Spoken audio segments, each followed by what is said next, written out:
Ya, Assalamualaikum warahmatullahi wabarakatuh. Selamat malam. Kembali lagi bertemu di perkuliahan Sedimentologi dan Stratigrafi. Mohon maaf baru bisa memberikan perkuliahan dan untuk minggu ini akan dirapel untuk 2 pertemuan. Jadi yang pertama kita akan bahas mengenai minggu kelima, yaitu evaporate dan petrification. Jadi secara umum, bagaimana sebuah endapan sedimen evaporate itu dapat terjadi? Jadi perlu adanya influx atau masukan, kemudian tidak ada outflux yang bisa keluar di sana, jadi terisolasi, serta iklimnya adalah iklim arid atau kering, sehingga membuat proses evaporasi lebih besar dibandingkan influxnya. Kira-kira lingkungan seperti apa yang mungkin menjadi pengendapan evaporate terbanyak? Nah, yang pertama itu adalah di daerah Safka, kemudian di daerah Lagun, kemudian juga di daerah Self Lagun, di antara Karang dan Sand Shoals. Nah, prosesnya apa? Prosesnya itu jadi air laut menjadi bagian yang terisolasi di antara lautan, kemudian salinitas meningkat pada titik supersaturasi, dan disinilah peran presipitasi dari kimia untuk mineral-mineral yang terjadi. Makanya bentukannya seperti bentukan batuan-batuan garam atau halit di sini banyakkan. Jadi poin pentingnya adalah evaporasi lebih besar daripada influx. Nah, jadi yang mengontrolnya adalah iklim, sehingga memungkinkan dia memiliki proses evaporasi yang lebih besar dibandingkan influxnya. Kemudian kita akan coba membahas satu persatu untuk lingkungan pengendapan dari si evaporate. Yang pertama adalah arid lagun. Jadi untuk arid lagun ini dominannya adalah kering dan panas untuk iklimnya.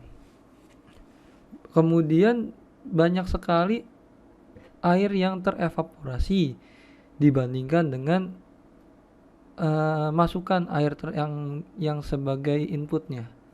Kemudian menghasilkan beberapa lapisan gipsum atau halit, kurang lebih ketebalannya sebesar 10 meter dan berimplikasi terhadap variasi iklim. Jadi untuk sedimentasi karbonat, ketika salinitasnya mendekati dari nilai laut itu sendiri, maka variasi dari salinitas ini berimplikasi terhadap iklim dan pengaruh dari masukan si air tawarnya. Nah, ini adalah contoh untuk arid lagun. Jadi kita bisa bayangkan ini daerahnya kering, jadi tinggi akan proses evaporasi, sehingga memungkinkan banyak sekali batuan-batuan evaporate terbentuk di sini. Lain cerita kalau seandainya lagunnya adalah lagun di tropis. Kalau lagun di tropis, ini influx untuk fresh waternya itu masih tinggi dan evaporasinya masih lebih kecil dibandingkan influx water, sehingga tidak memungkinkan untuk diendapkannya batuan sedimen evaporate. Nah, yang berikutnya adalah di supratidal karbonat dan evaporate. Nah, di sini perlu di garis bawahi bahwa memungkinkan tingginya dari tanda air. Kemudian ada zona inundasi oleh air laut ya dikontrol dari beberapa gelombang pasang surut yang memungkinkan terjadi.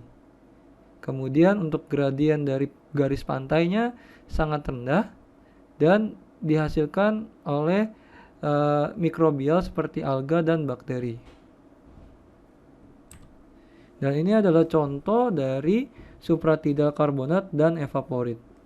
Kita bisa lihat di sini beberapa pool ataupun beberapa bentukan kolam secara alami inilah yang memungkinkan terjadinya evaporit terbentuk di sana.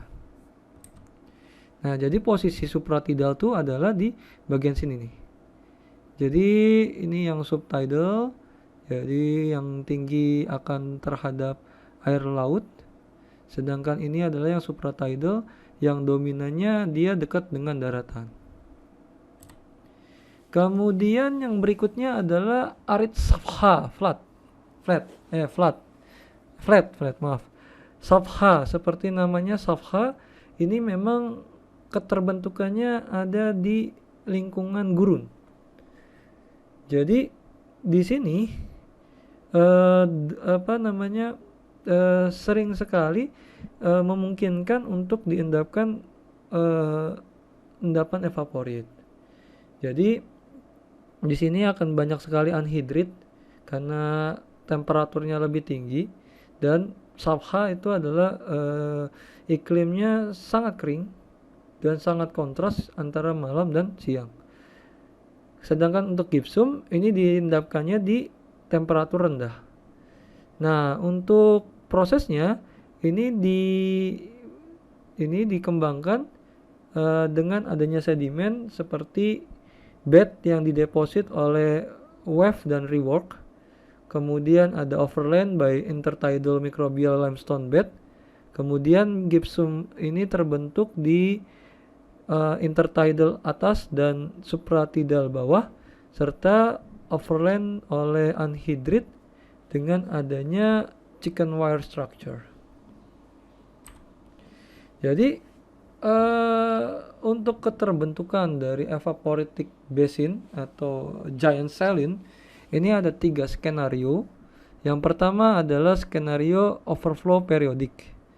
Yang berikutnya adalah subsidence continue, secara kontinu atau berkelanjutan, dan adanya proses deposisi kembali oleh sedimen evaporit.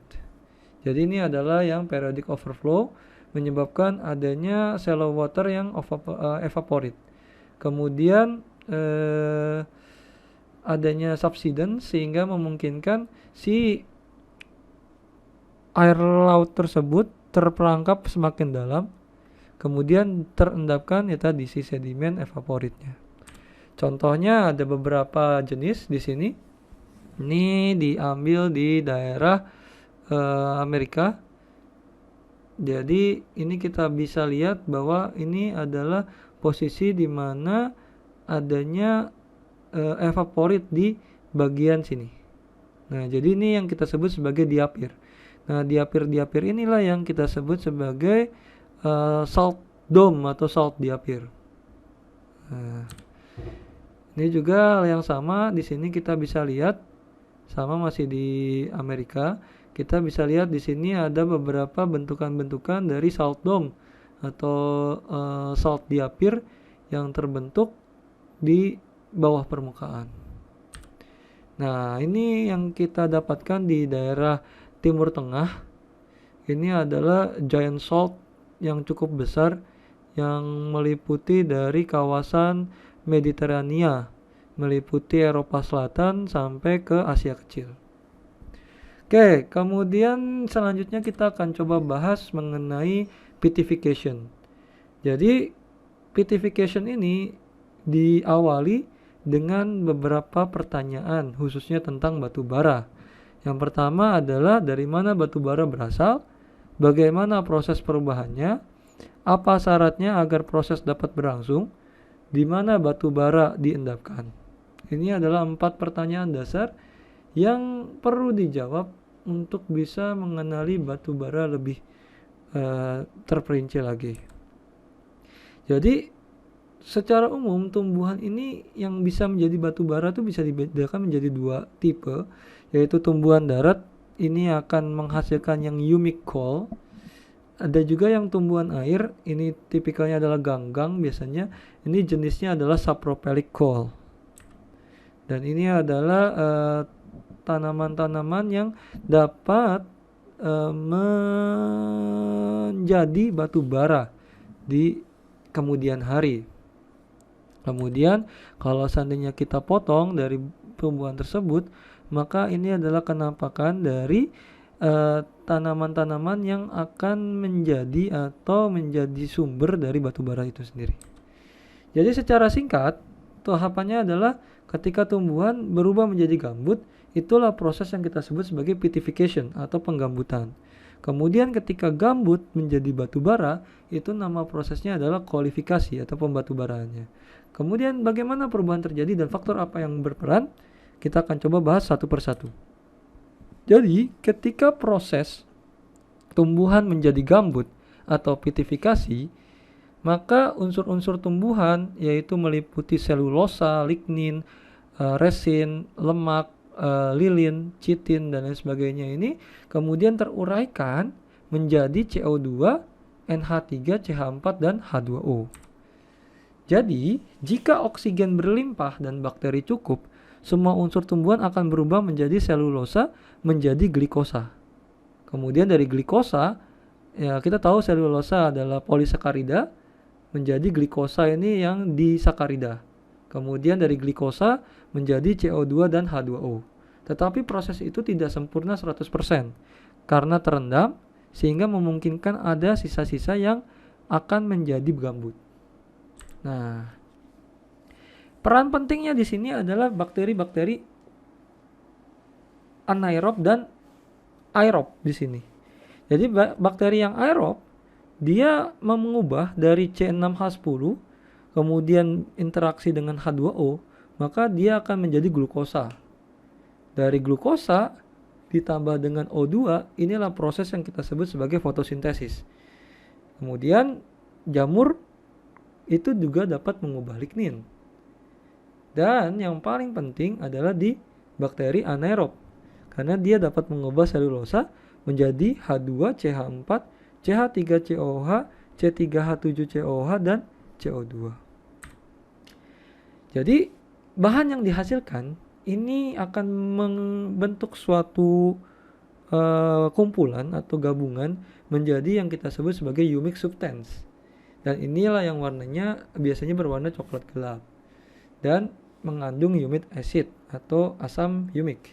Selanjutnya terjadi pengurangan air atau moisture sebanding dengan tebal gambut.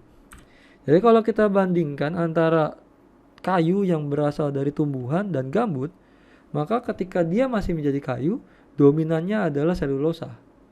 Makanya kenapa rayap kok suka makan kayu? Karena rayap ini membutuhkan selulosa yang besar. Kemudian ada lignin dan 5%-nya adalah bituminous constituent. Dan ketika berubah jadi gambut, apa yang terjadi? Maka dominannya akan menjadi humic constituent, humic acid, humet dan lignin 70%, dan bituminous constituentnya meningkat jadi 10% serta adanya mineral matter. Nah, ciri-ciri gambut yang pertama adalah kelembapannya di atas 75%. Kemudian konten karbonnya ini lebih kecil dari 60%, tapi biasanya dia di angka 64%. Kemudian dapat dipotong dengan pisau, air dapat diperas dengan tangan. Kegiatan bakteri aerob dilanjutkan oleh bakteri anaerob. Nah, untuk yang komposisi brown coal ini mirip-mirip seperti gambut, tapi dia banyak sekali perubahan di komposisi humic acidnya. Jadi ketika brown coal, humic acid akan menjadi dominan dibandingkan yang lain. Nah ini tadi, jadi humic constituent dan humic acid ini bergabung sehingga mencapai ke komposisi 55%. Nah, untuk penggambutan memang yang paling dominan kita akan dapatkan di daerah rawa. Nah, ada beberapa tipe rawa di sini, yaitu ada 3, yaitu low moor, transition moor, dan high moor. Kalau low moor ini adalah selalu berhubungan dengan muka air tanah atau air terbuka. Sedangkan untuk high moor ini biasanya adalah yang di atas muka air tanah. Kemudian syarat pembentukan gambut yang pertama adalah iklim. Iklimnya harus hangat, panas, dan basah. Tumbuhannya banyak dan subur, serta adanya dekomposisi yang cepat. Kemudian untuk paleogeografi atau pengendapan di masa lampau, ini memungkinkan terjadinya akumulasi, terhindar dari invasi sedimen sungai dan atau laut, memungkinkan terjadinya pengawetan. Nah, jadi posisi geografis rawa ini ada 2 tipe. Yang pertama adalah pararis atau yang dekat dengan laut, dan rawa limnik atau yang dekat dengan danau. Sedangkan untuk tipe-tipenya, untuk yang pararis ada 3, yaitu rawa pinggir pantai, rawa delta, dan lagun. Sedangkan untuk yang di pinggir danau ada rawa meadow dan rawa pinggir danau. Rawa meadow itu seperti padang rumput yang ada di sekitaran danau. Dan terakhir adalah tektonik sangat berperan terjadi. Jadi batu bara tebal hanya mungkin terjadi di daerah yang menurun atau subsidence. Turunan naiknya suatu daerah disebabkan oleh tektonik, baik itu orogenik maupun epirogenik. Untuk yang orogenik ini yang jauh lebih cepat dibandingkan yang epirogenik. Oke, mungkin untuk perkuliahan minggu kelima ini dicukupkan. Apabila ada pertanyaan, silakan langsung ditanyakan di kolom komentar di YouTube ataupun di Microsoft Teams. Untuk minggu selanjutnya atau pertemuan berikutnya kita akan bahas mengenai vulkanoklastik. Terima kasih.